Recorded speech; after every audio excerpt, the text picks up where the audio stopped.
하나님 나라를 경험하라. 기도하겠습니다. 하나님, 참으로 많은 변화와 또 도약의 시즌입니다. 이 문의 해에 우리가 하나님의 문으로 들어가는 자들 되게 하시고, 하나님 정말 그 문의 주인 되시는, 양의 문이 되시는 예수님을 경험하는 시간들로 축복하여 주옵소서. 이제 사도행전 강해가 얼마 남지 않았습니다. 주님, 이 본문에 담아두시는 그 은혜들을 하나도 놓치지 않고 다 경험하게 하시고, 정말 사도행전의 역사를 쓰어가는 교회로 더 기름 부어 주시옵소서.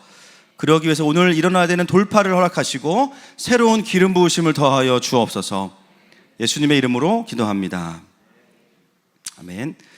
예, 사도행전 강해 62번째 시간이고요.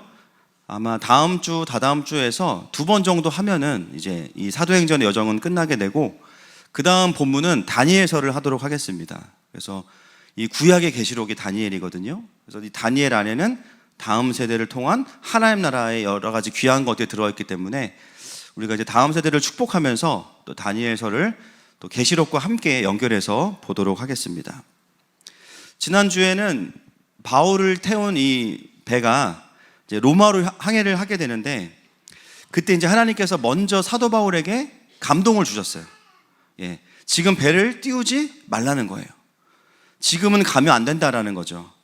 그러나 그 전문가들, 선장과 선주들의 과한 자신감, 근데 그 자신감은 전문 지식이라기보다는요, 여러분 전문 지식은 필요한 거거든요.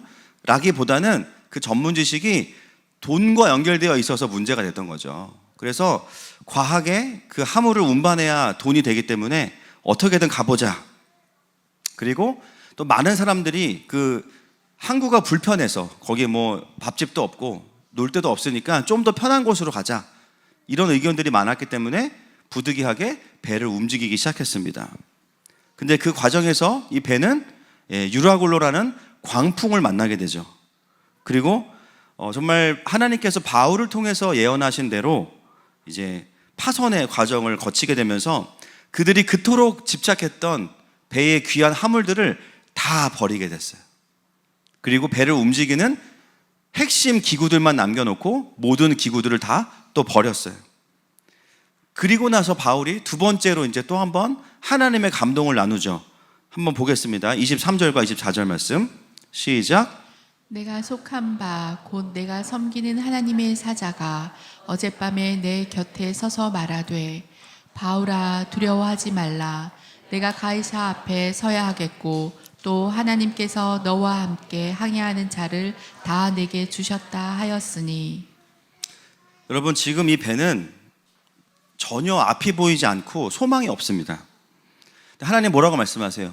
두려워하지 말래요. 이유는 뭐냐? 바울이 로마의 가이사 앞에 서야 되기 때문이라는 거예요.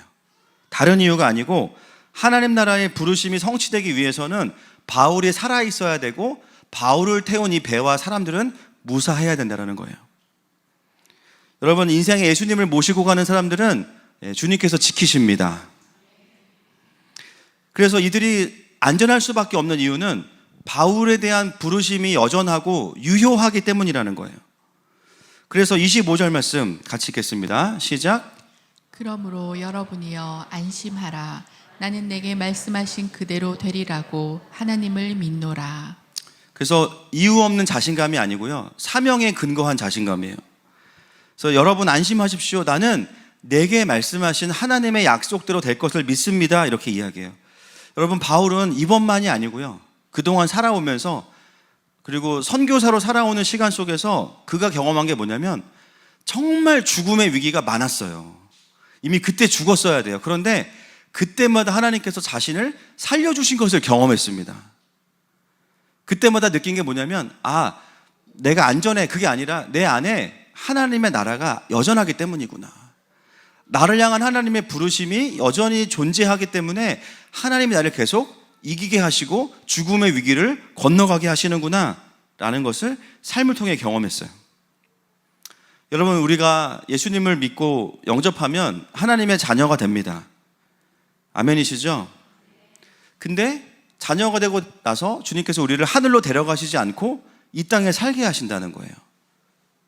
죄가 많고 정말 피곤하고 정말 고된 이 험난한 세상에 왜 우리를 사랑하는 자녀들을 구원하셨으면 데려가시지 왜 남겨두시는 겁니까? 궁극적으로 그것은 우리가 이 땅에서 해야 될 일이 있기 때문입니다.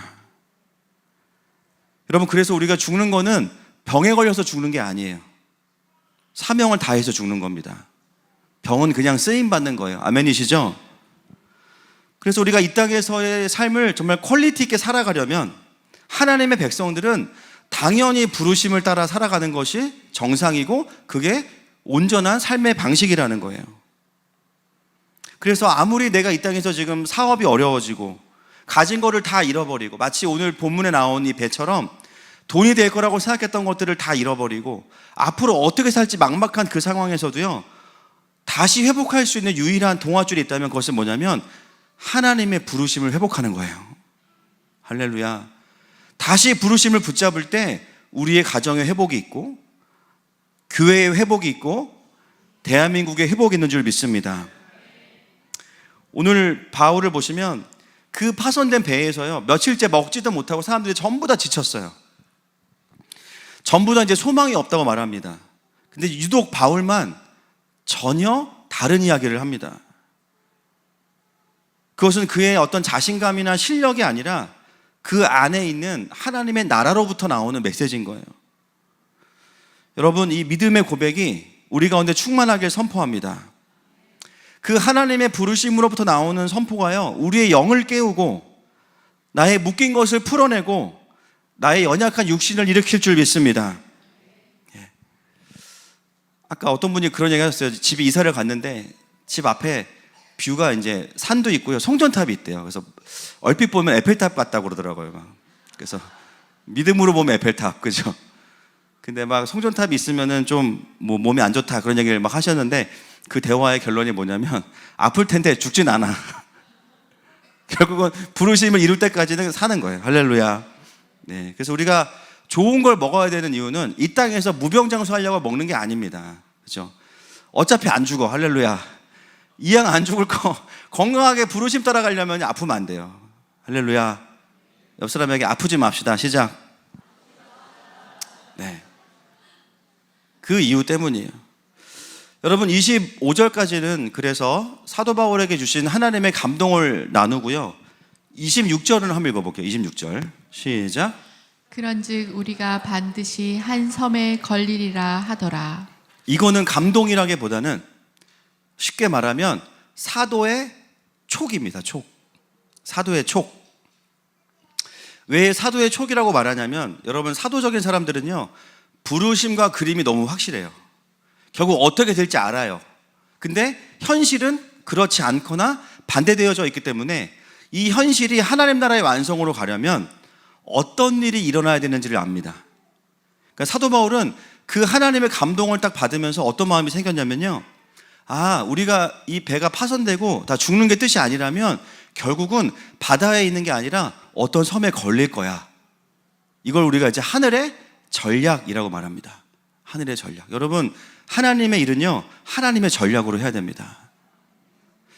그래서 사도는요, 자신의 지혜라기보다는 하나님 나라의 그림으로부터 나오는 전략을 가지고 어떻게 이 상황이 돌파돼야 되는지를 이해하고 있는 거예요. 그래서 선장도 주지 못하고 선주도 확답 못하는 답을 주고 있어요. 이 배는 섬에 걸릴 거야.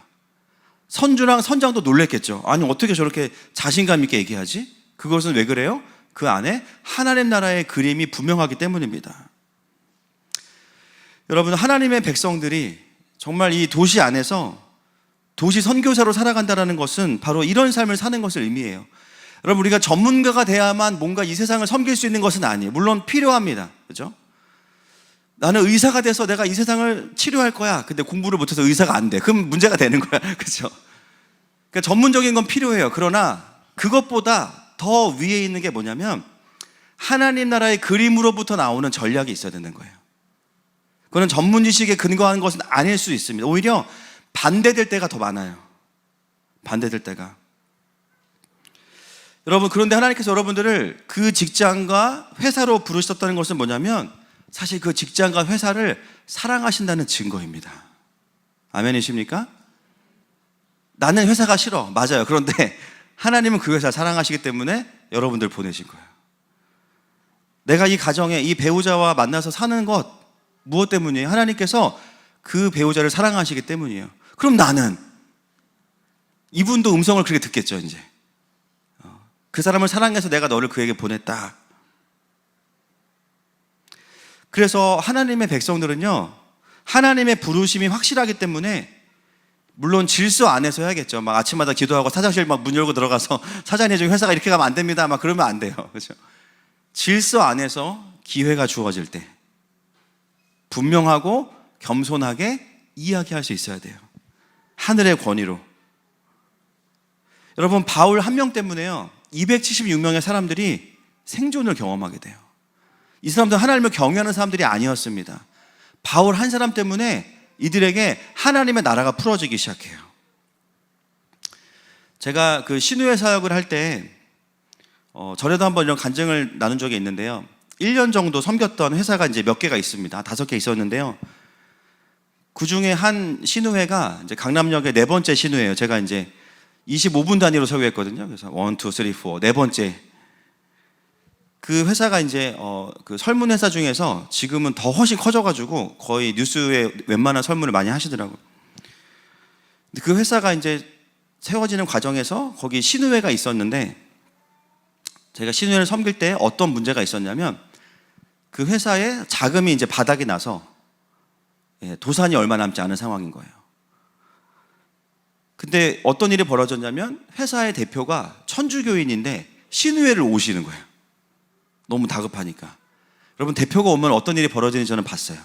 그 밑에 불교 상무님부터 시작해서 대순진리교 부장님, 뭐 제가 모르는 신천지 과장님, 하여튼 다 왔어요. 다 왔어요.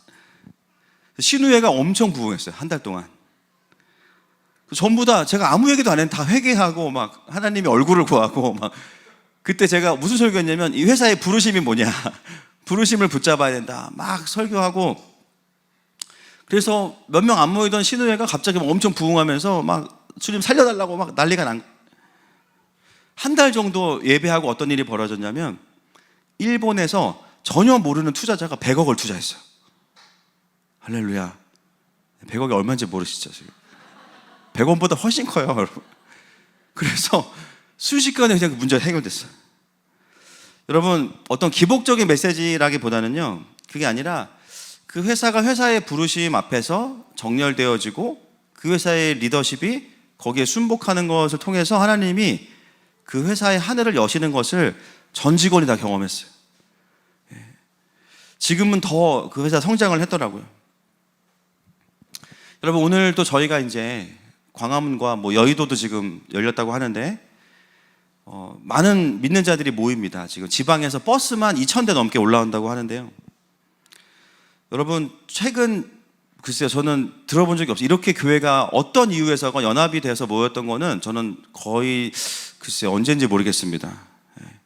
덕홀 집회 때도 이 정도는 안 모였던 것 같은데, 여러분, 많은 수가 모여서 뭘 하겠다, 물론 그런 마음을 갖고 오시는 분도 있을 수 있지만, 사실은 그것보다는요, 중요한 것은 뭐냐면 이 연합을 하나님이 보고 계시는 거예요. 하나님이 보고 계시는 거예요. 그리고 여러분, 전 세계 어느 나라도 차별금지법 때문에 교회가 하나가 되어서 예배하고 회개하는 연합 집회를 한 나라는 우리나라밖에 없습니다. 어떤 분들은 아직도, 아니 왜 교회가 왜 다른 법은 다 내두고 이것만 가지고 이렇게 예민하게 반응하냐.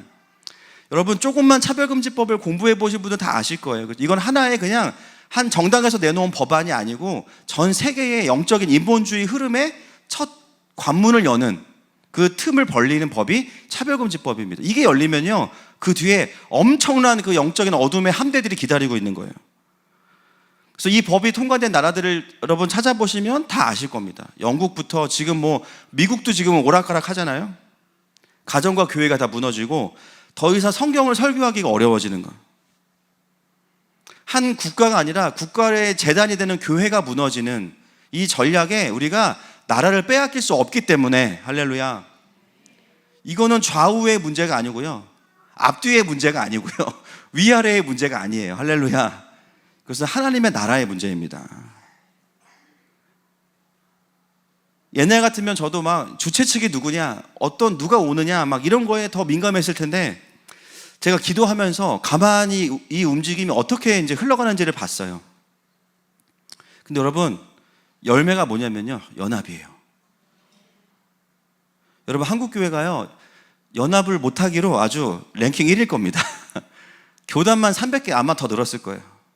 심지어 우리나라의 가장 큰 교단의 이름이 뭐냐? 합동과 통합이에요. 이름이. 근데 합동은 합동 택배보다 더 못해, 연합을. 합동 밑에 합동 정통, 그 밑에 합동 정통 보수, 그 밑에 합동 정통 보수 오리지널, 합동 정통 보수 오리지널 진짜. 교단이 막 계속 이름이 붙어, 막 250개, 막 300개, 막. 심지어 여러분, 세례를 줄 때 물을 많이 쓸 거냐 적게 쓸 거냐로도 또 교파가 나누잖아요. 침례와, 그죠? 침례교와 장로교로 나누잖아요. 그래서 침례교, 여러분 성경 보시면 세례 요한을 뭐라고 불러요? 네, 침례 요한이라고 꼭 그렇게 불러요. 사실 은혜되는 거는 침례가 더 은혜가 됩니다. 우리 다음 주에 이제 또 세례를 베풀 텐데, 저는 침례가 너무 좋아요, 사실. 네, 한 3분 정도 담갔다가 그럼 너무 구원의 은혜가 막 오죠. 3분 정도 담갔다가 이제 딱 빼면 막 너무 은혜가 와서 막 숨이 막히고 막 이제 주님께 갔다 오고 막 그러실 텐데, 사실 전에는 이런 연합 집회들이 잘 되지도 않을 뿐더러, 여러분, 한 사람이 외친다고 해서 연합이 되는 건 아니에요. 그냥 하나님께서 지금 이 시즌에 뭘 하시는지를 보는 거예요. 그럼 저는 왜 안 나가냐? 그런 게 중요한 게 아니라, 지금 하나님이 하실 때 가서 같이 함께 하는 것 자체가 하나님의 시즌과 함께 가는 것입니다. 아멘이시죠? 저는 그런 기도를 합니다. 하나님, 다시 교회가 세상에 답을 주는 곳이 되게 해주세요. 정확히 말하면 교회 안에 있는 그리스도가 세상에 답임을 알려주세요. 할렐루야. 결국 사도 바울 안에 있는 그 예수 그리스도가 그 300명의 사람들에게 답이 됐어요. 그들의 삶에 새로운 소망이 됐어요. 그런 일이 오늘도 우리에게 일어나기를 축복합니다. 그리고 대한민국이 열방에 그 복음을 전하는 나라가 되기를 축복합니다. 여러분, 대한민국은 진짜 희한한 나라입니다. 여러분, 전 세계를 다녀보시면요, 장로교 신학에 이렇게 메이저로 있는 교회로 있는 나라가 없어요. 다 다른 교단이죠. 또는 자유주의가 더 심하거나. 대한민국은 희한하게도 성경을 너무 사랑해요. 그래서 하나님 말씀을 너무 사랑해요. 할렐루야. 그래서 여러분, 어느 나라에 가든지 대한민국에서 온 패스터 목사들은요, 항상 설교의 자리에 세워주세요. 나이와 상관없이. 중국에 있는 수많은 지도자들이 한국에서 왔다 그러면 영적인 권위를 인정하고 말씀을 배우려고 합니다. 그것은 설교를 잘하고 못하고의 문제가 아니라 하나님께서 이 나라에만 주신 정말 그 사도 바울적인 부르심이 있기 때문이에요. 할렐루야. 여러분, 그렇다면 그 사명에 순종하는 게 사는 길입니다. 그래서 오늘 또 연합 집회를 통해서 정말 한국의 교회들이 깨어나고, 또 이후에 정말 하나님께서 이 마지막 때를 또 사용하신 나라로 세워지는 시간 되기를 축복합니다. 이 배가 이제 항해하는 과정에서 보면요, 배도 망가지고 사람들의 마음도 많이 낙심이 돼요. 선장과 선주의 권위도 다 무너져요. 아니, 전문가라더니 제일 먼저 숨어. 전문가라더니 본인의 배멀미 제일 많이 해. 막 벌써 권위가 떨어져. 그런데 유일하게 이 배를 탄 공동체 안에서요, 권위가 올라가는 사람이 있어요. 누굽니까?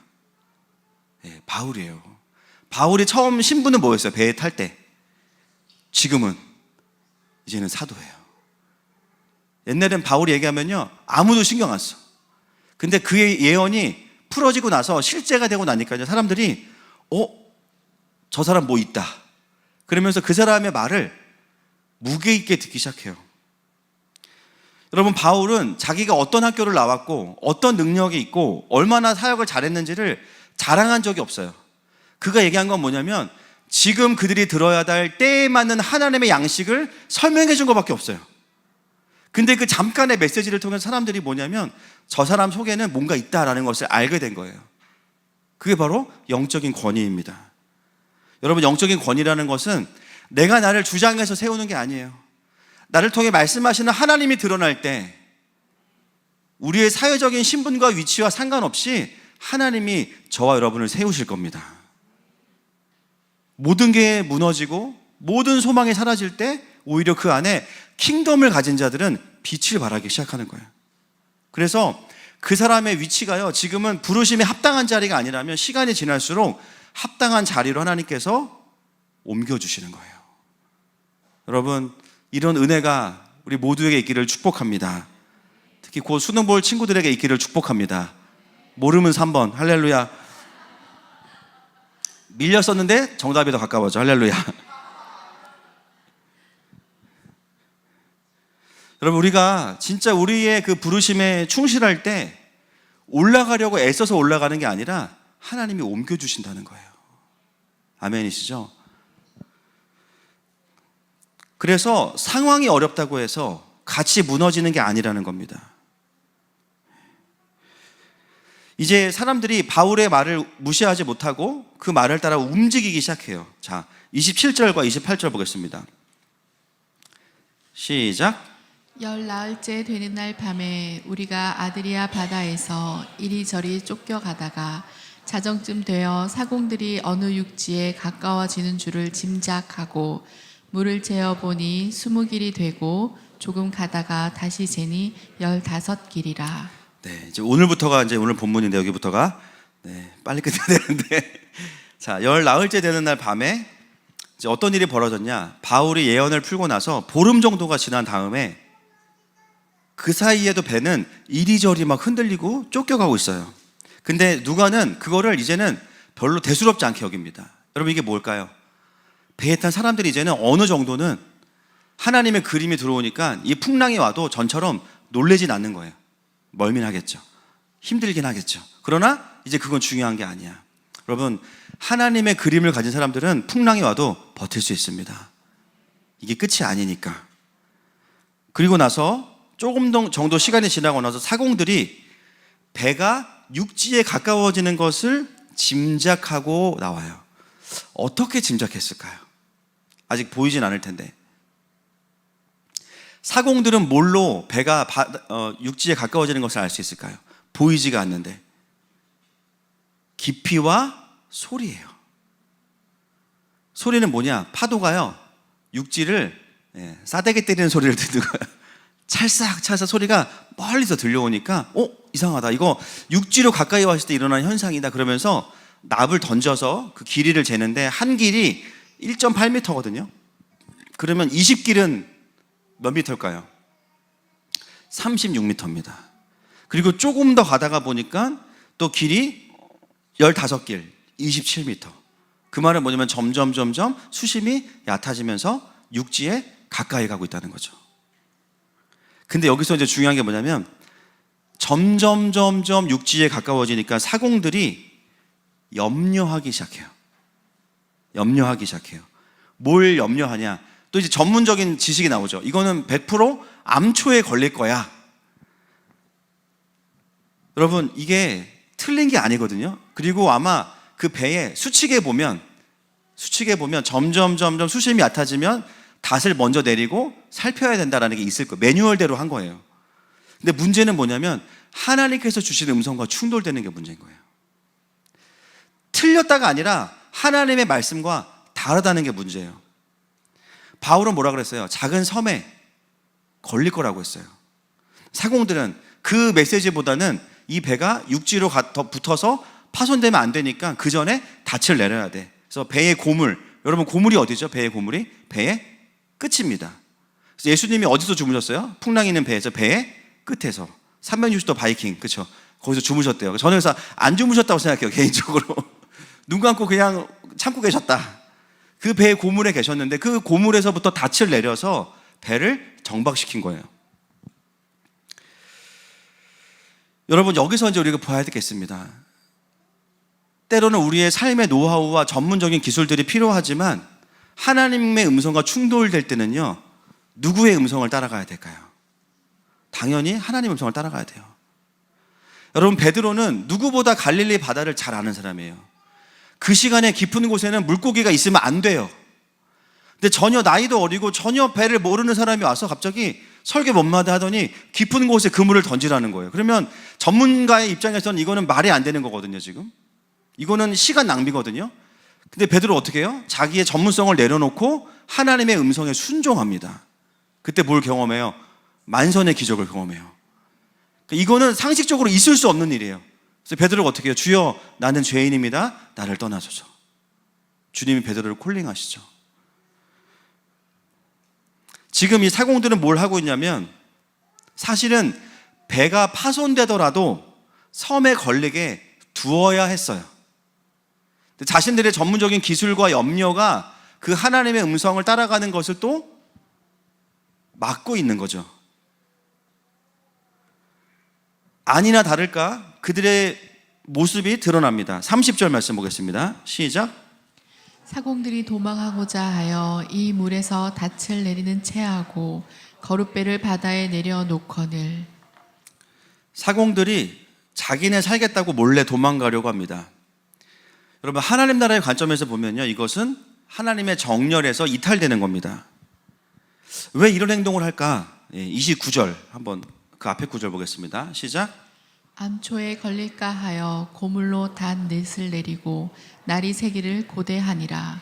이 고대하니라 라는 단어가요, 원어를 보면요, 기도하다예요. 기도하다. 기다린 게 아니고 기도했는데 누구에게 기도했을까? 그 당시에 이 배를 타는 사람들이 섬기는 신이 누구겠어요? 바다의 신이죠. 그러니까 그동안 자신들이 이제는 하나님의 존재를 알았어요. 사도의 권위를 인정했어요. 그런데 여전히 그들에게 어떤 습관이 있냐면 위험이 오고 위기가 오면요, 과거에 하던 대로 바다의 신에게 기도하는 일을 또 한 거예요. 하나님을 경험했음에도 불구하고 여전히 자기가 섬기던 신에게 자기도 모르게 기도합니다. 밤새 기도한 결과가 뭐냐? 이 배에서 떠나라고 도망가라는 거예요. 그래서 어떻게 해요? 몰래 거룻배를 내리다가 누구한테 걸려요? 바울한테 걸립니다. 예, 바울이 불꽃 같은 눈으로 예수님이 그 안에 계시기 때문에 하필 바울한테 걸려요. 그래서 군인들 시켜가지고 어떻게 해요? 저 거룻배를 끊어서 그냥 버려라. 거룻배가 없으면 이제는 헤엄쳐서 가야 되거든요. 여러분, 우리가 예수님을 영접하고 난 이후에도요, 어떤 씨름이 있냐면 위기가 오고 어려움이 오면 과거에 내가 하던 전문적인 어떤 것으로 해결하려고 하고요, 때로는 과거에 섬겼던 어떤 모습으로 돌아가게 돼요. 돌아가고 있습니다, 지금. 네. 영적인 걸림돌들이 튀어나와요. 나는 분명히 예수님을 믿었는데 어느 위기가 오고 힘든 상황이 찾아오면 하나님의 뜻이 아니라 다른 것을 찾기 시작해요. 그게 뭐예요? 거룻배예요. 살 길을 자꾸 마련해놔. 탈출구를 마련해놔. 헌신할 때 올인하는 게 아니라 그래도 내가 안 되면 이렇게 해야지. 그게 뭡니까? 거룻배입니다.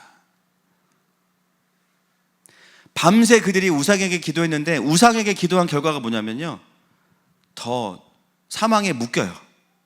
살려면 나라도 도망가야 돼. 묶여요.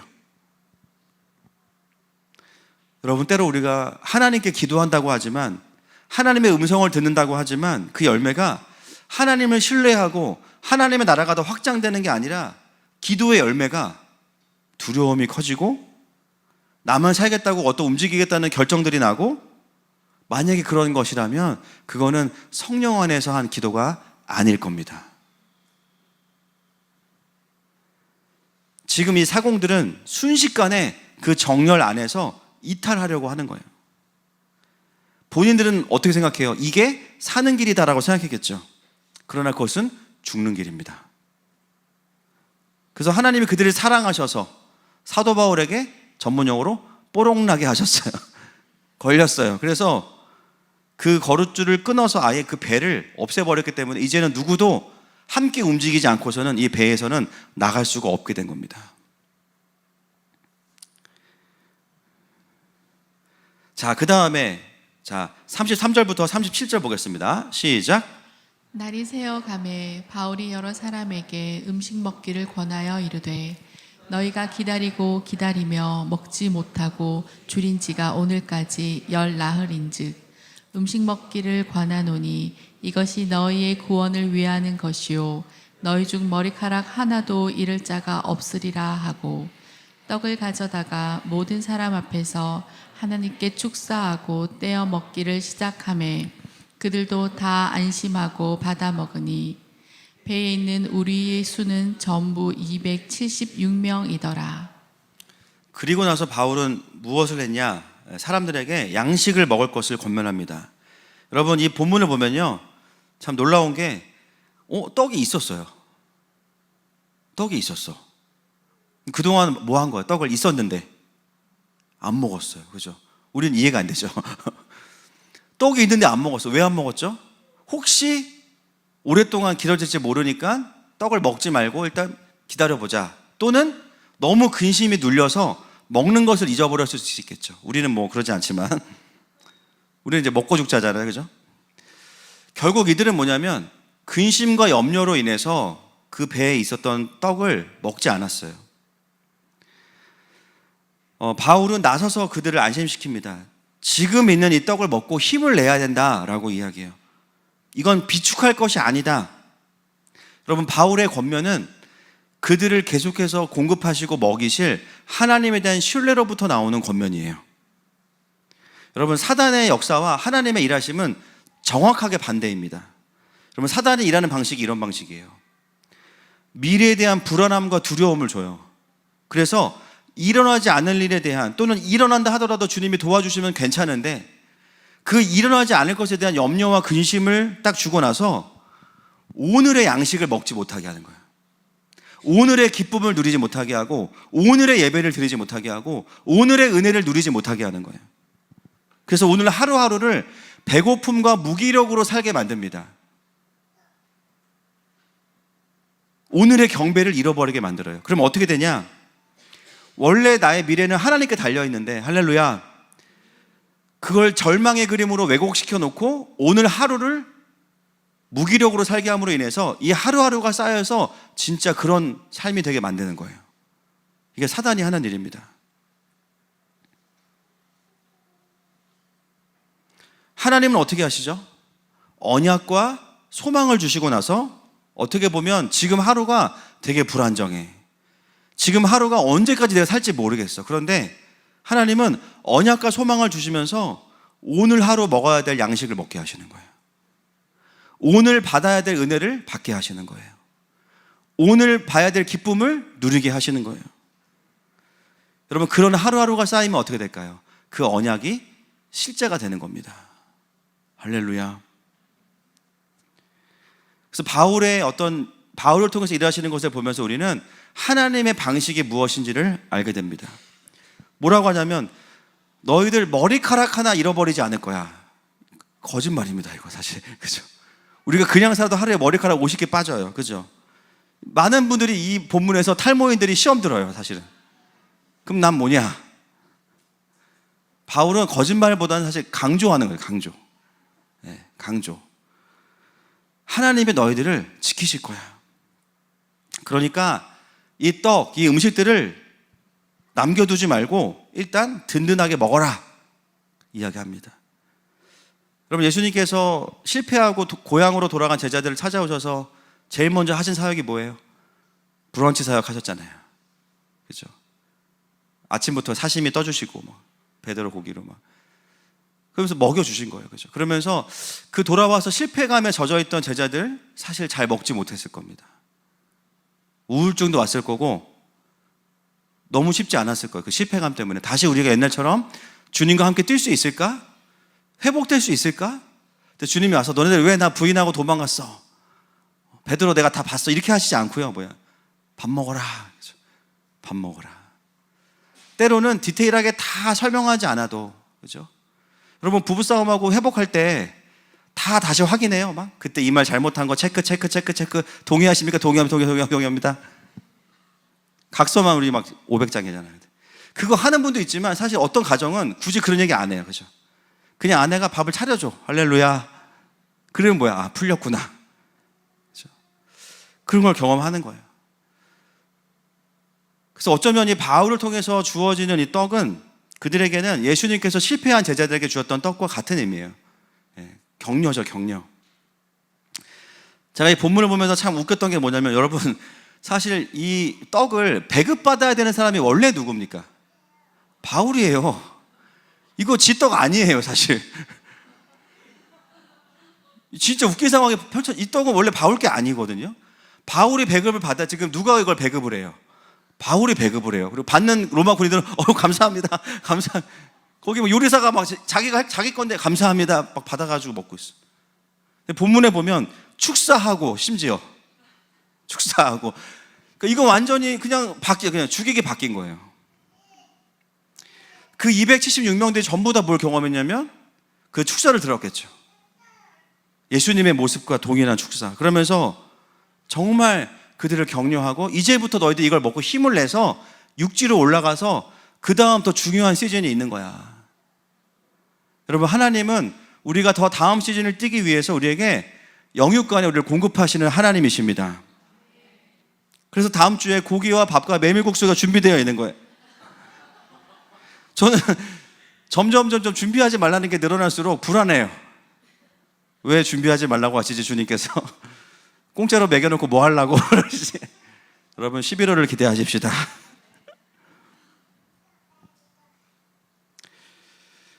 그래서 결국은 바울이 이 배에서 뭘 하고 있나 보니까 목회를 하고 있어요. 목회를. 276명의 VIP들을 데려다가 가정교회 하면서 그들에게 복음 전하고 하나님 나라를 경험시켜주고 그들을 살려내는 거예요. 그래서 먹고 남은 것은 본문에 보면 38절 띄워주세요. 어떻게 합니까? 먹고 남은 것은 바다에 버려요. 여러분, 이게 믿음의 행위거든요. 그 말은 뭐냐면 다음 끼니는 우리가 육지에서 뼈다귀 해잡고 먹을 거야 얘기하는 거야. 강력한 믿음의 행위죠. 즉, 이 배에 있는 사람들은 지금 먹고 사는 문제가 돌파가 된 거예요. 같이 넘어선 거예요. 자, 정말 39절부터 41절 보겠습니다. 그 직후에 일어난 일들. 시작. 날이 새매 어느 땅인지 알지 못하나 경사진 해안으로 된 항만이 눈에 띄거늘 배를 거기에 들여다 댈 수 있는가 의논한 후 닻을 끊어 바다에 버리는 동시에 키를 풀어 늦추고 돛을 달고 바람에 맞추어 해안을 향하여 들어가다가 두 물이 합하여 흐르는 곳을 만나 배를 걸매 이 물은 부딪혀 움직일 수 없이 붙고 고물은 큰 물결에 깨어져 가니. 이 물은 어디냐면 배의 앞부분입니다. 뒤에는 어디라고요? 고물, 이물, 그렇죠? 앞부분은 딱 고정이 되고 뒤에부터 막 깨져 나가는 거예요. 배가 파손되는 거예요. 바울의 예언대로입니다. 배가 섬에 걸리고 배는 파손되고 있어요. 여기서 우리가 봐야 되겠어요. 이 배는 파손되는 게 하나님의 뜻이에요. 이해되시죠? 파손돼야 되는 배인 거예요. 그게 하나님의 뜻인데 사공들은 그걸 이해 못하니까 그 배를 살리려고 하는 거예요. 그 배가 못 사니까 자기네들이 도망가려고 하는 거예요. 여러분, 이 배가 파손돼야 새로운 배를 주십니다. 이 배는 파손돼야 하나님께서 새로운 배를 주시는 거예요. 여러분, 때로 우리의 삶에 지키고 싶은 게 있어요. 지키고 싶은 게 있어요. 근데 하나님 그걸 지켜주지 않으실 때가 있어요. 그때는 삐지기보다는, 그죠? 하나님께서 다른 걸 주시겠구나라고 기대하십시오. 그거를 붙잡으려다가 같이 파손됩니다. 그래서 우리는 뭘 잘해야 되냐? 따집시다. 환승을 잘해야 됩니다. 여러분, 내가 어디까지 가면서 환승을 안 하면 엉뚱한 데 가요. 환승할 때 환승 안 하면. 근데 그 버스가 너무 소중하고 마음에 들고 막 기사님이 너무 막 눈썹이 진해서 멋있고 막 그래서 같이 가다가 엉뚱한 데 간다고요. 부르심의 자리로 가려면 환승이 필요하면 환승을 해야 되는데요. 이 버스에 미련을 가지면 안 되는 거예요. 여러분, 이 배가 사명을 따라가지 않을 때 주님은 과감하게 그 배를 바꾸어 버리십니다. 여러분, 우리의 인생에 환승의 은혜가 있기를 축복합니다. 그래서 배는 말 그대로 파손되었지만 배에 탄 사람은 한 사람도 죽지 않았습니다. 다 구조가 됐어요. 그리고 자, 마지막 한 절, 28장 1절, 다음 주 본문인데요. 여기 1절만 보겠습니다. 시작. 우리가 구조된 후에 안즉 그 섬은 멜리데라 하더라.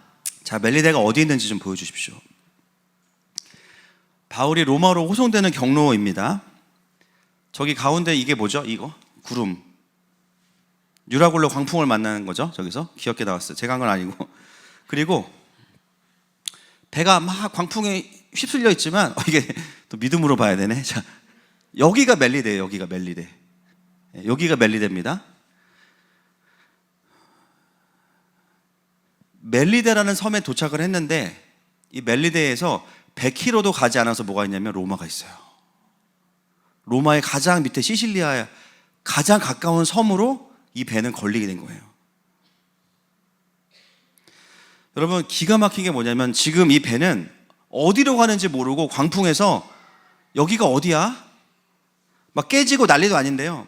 하나님께서 이 배를 어디로 끌고 오셨냐면 로마로 근처로 끌고 오신 거예요. 그리고 더 빨리 왔어. 왜냐면요, 그냥 풍이 아니야. 광풍이. 모터를 몇 개를 더 달아가지고 더 빨리 로마 근처로 데리고 오신 거예요. 여러분, 우리가 이런 것들을 발견할 때마다 뭘 깨닫냐면 우리의 시야와 하나님의 스케일은 너무 다르다라는 거예요. 너무 다르다. 우리는 광풍이 오면, 배가 깨지면 내 인생 실패했다고 생각해요. 먹는 걸 거절하고 우울증 오고 내 인생 망했다, 잠도 못 자. 여러분, 하나님은 다르십니다. 나는 막 그 삶에 빠져가지고 막 죽기 살기로 전투하고 있는데요, 하나님 어떻게 하냐면 그 안에 우리를 훈련하시면서도 사명의 자리로 싹 데리고 오신 거예요. 여러분, 그 섬에 도착한 사람들이 섬에 도착해서 그 섬의 이름 멜리데를 보고 얼마나 놀랐을까요? 언제 로마로 가지? 도착했는데 멜리데야. 멜리데는 로마 군인들이 휴가 오는 곳이에요. 휴가. 때로는 우리는 우리 인생에서 참 고난과 시간의 어려움의 시간들을 보내면서 정체라고 느껴요. 이게 돌파될 수 있을까? 그리고 이거 하나 넘어선다고 해서 또 다른 많은 문제가 있을 텐데, 근데 그 한 가지를 잘 통과하고 나면요, 어느 순간 우리가 어디에 와 있냐면 부르심의 자리에 더 가까이 와 있어요. 야, 내가 이렇게 성장했었나? 우리 가정이 이 정도까지 회복될 수 있었을까? 우리 남편이 이렇게 바뀌었지? 우리 아내가 왜 이렇게 바뀌었지? 우리 자녀가 왜 이렇게 성장했지? 우리 교회가 언제 이렇게 성장했지? 한 가지 문제만 가지고 씨름하면서 우리의 마음은 뭐냐면 여러 개를 돌파해야 되는데 이거 하나에 묶여 있어서 답답해. 하나님은 그렇지 않으세요. 배 다 깨지고 화물 다 버리고 다 망한 것 같아. 도착했는데 로마 근처야. 이 반전. 여러분, 우리의 부르심을 이루는 거 내가 이루는 거 아닙니다. 하나님이 하시는 거예요. 그 과정에서 우리가 어떤 시간이 있냐면 광풍을 만나요. 내가 생각했던 그 경로가 아니에요. 다 망한 것 같아. 근데 그 속에서 어떻게든 정렬을 이루잖아요. 하나님 앞에. 그죠? 순종으로 계속 넘어가잖아요. 로마로 가까워지고 있는 거예요. 그래서 우리가 할 일은 뭐냐면 오늘 하루 밥을 잘 먹고 승리하자. 그거면 되는 거예요. 아멘이십니까? 말씀을 맺겠습니다. 여러분, 한 해를 돌아보면서 우리 개인도 그렇고요, 우리 교회도 참 유라굴로를 만났죠. 배는 파손되는 것 같고, 근데 그 와중에도 보면 가장 핵심은 정렬되게 하셨어요. 때로는 거룻배를 타고 나가야 되나, 또 어떤 분들은 근심 때문에 먹지도 못하고, 근데 돌아보면 그 힘든 여정 속에 사도 바울이 있었거든요. 여러분, 예수님께서 우리와 함께 하셨습니다. 예수님께서 우리에게 계속 말씀하셨어요. 같이 풍랑을 겪으셨어요. 그래서 우리가 들어야 될 메시지를 듣게 하셨어요. 말씀으로 다 풀어주신 거예요. 여러분, 개인의 삶에서도 지금 어쩌면 우리의 가정이 파손되는 것 같고, 부부 사이가 깨어지는 것 같고, 우리 가정의 다음 해에 어떤 삶이 있을 수 있을까? 여러분, 우리의 답은 예수 그리스도이십니다. 우리의 가정을 이끄시는 분은 예수님이십니다. 그 앞에 정렬되기만 하면 됩니다. 그래서 이 시간에 하나님, 이 고난과 이 어려움 속에서도 내가 주님을 향한 노래를 잃지 않겠습니다. 이 고백으로 우리 성도의 노래를 좀 올려드렸으면 좋겠습니다.